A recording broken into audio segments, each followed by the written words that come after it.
টাকায় 3টি করে লেবু কিনে টাকায় 2টি করে বিক্রি করলে শতকরা কত লাভ হবে? এখানে 3টি করে কিনে আর বিক্রি করে 2টি করে, তাহলে লাভ হবে 1টি লেবু।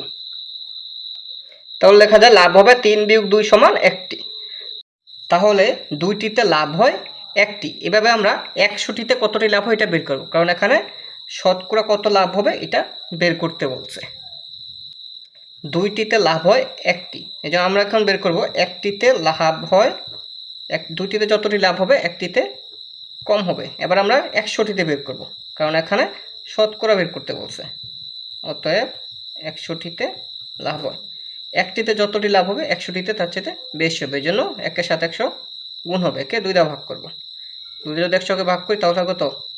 50। তাহলে লাভ হবে 50টি। আমরা 100টিতে লাভ হয় 50টি, এর মানে শতকরা 50% লাভ হবে।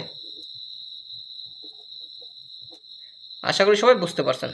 নিয়মটি করার একটা চমৎকার শর্টকাট নিয়ম আছে। নিয়মটি হলো বড় সংখ্যা বিয়োগ ছোট সংখ্যা গুণ 100 ভাগ ছোট সংখ্যা। এখানে বড় সংখ্যা হচ্ছে 3, ছোট সংখ্যা হচ্ছে 2। 3 থেকে 2 বিয়োগ গুণ 100 ভাগ ছোট সংখ্যা হচ্ছে 2। 2 দ্বারা যদি আমি 100কে কাটি তাহলে কত?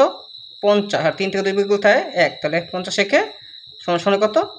50। তাহলে শতকরা 50% লাভ হবে। আশা করি সবাই শর্টকাট নিয়মটা বুঝতে পারছেন।